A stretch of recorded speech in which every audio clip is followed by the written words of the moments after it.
Hello friend, સ્વાગત છે તમારું ગુજરાતી રેસીપી કિચનની અંદર। આજે હું તમારી સાથે શેર કરીશ એક નવી રીતે દૂધીનું ટેસ્ટી શાક બનાવવાની રેસીપી। તો ચલો ખાવામાં એકદમ ટેસ્ટી દૂધીનું શાક બનાવવાનું શરૂ કરીએ। દૂધીનું શાક બનાવવા માટે તમે જોઈ શકો છો મેં અહીંયા 500 ગ્રામ જેટલી દૂધી લીધી છે।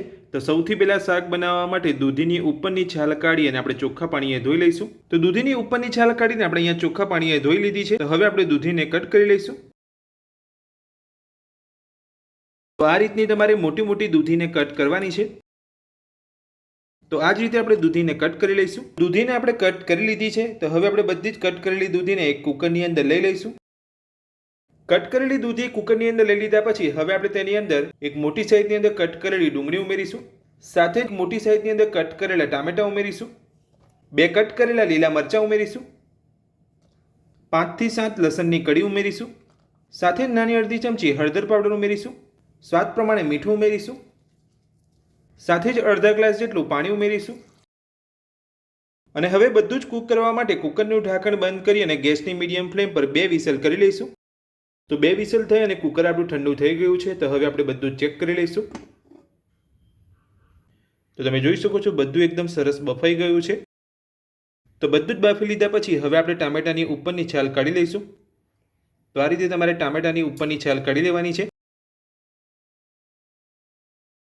ટામેટાની ઉપરની છાલ કાઢી લીધા પછી હવે આપણે બધું જ ચમચા વડે થોડું મેશ કરી લઈશું।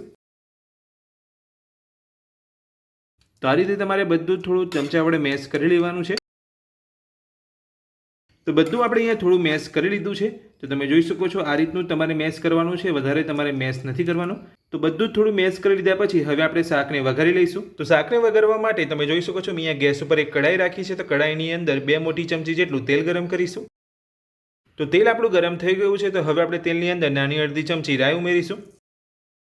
નાની અડધી ચમચી જીરું ઉમેરીશું। સાથે જ 2 ચપટી હિંગ ઉમેરીશું। થોડા મીઠા લીમડાના પાન ઉમેરીશું। નાની 1 ચમચી ધાણા જીરું પાવડર ઉમેરીશું। નાની અડધી ચમચી ગરમ મસાલો ઉમેરીશું। સાથે જ 1 ચમચી કાશ્મીરી લાલ મરચું ઉમેરીશું। હવે આપણે મસાલાની અંદર જે કુકરની અંદર બધું બાફીને રાખ્યું છે તે બધું જ ઉમેરી લઈશું। મસાલા સાથે બધું સરસ મિક્સ કરી લઈશું। તો બાફેલું બધું જ સરસ મસાલા સાથે મિક્સ કરી લીધા પછી હવે આપણે શાકને ગેસની મીડિયમ ફ્લેમ પર 5 મિનિટ માટે ઢાંકીને થવા દઈશું। તો શાકને ઢાંકી અહીંયા 5 મિનિટ જેટલો સમય થઈ ગયો છે। તો હવે આપણે શાકને ચેક કરી લઈશું। તો એક નવી રીતે એકદમ ટેસ્ટી દૂધીનું શાક બનીને આપણું તૈયાર છે। તો હવે આપણે શાકની અંદર ઝીણા સમારેલા લીલા ધાણા ઉમેરીશું।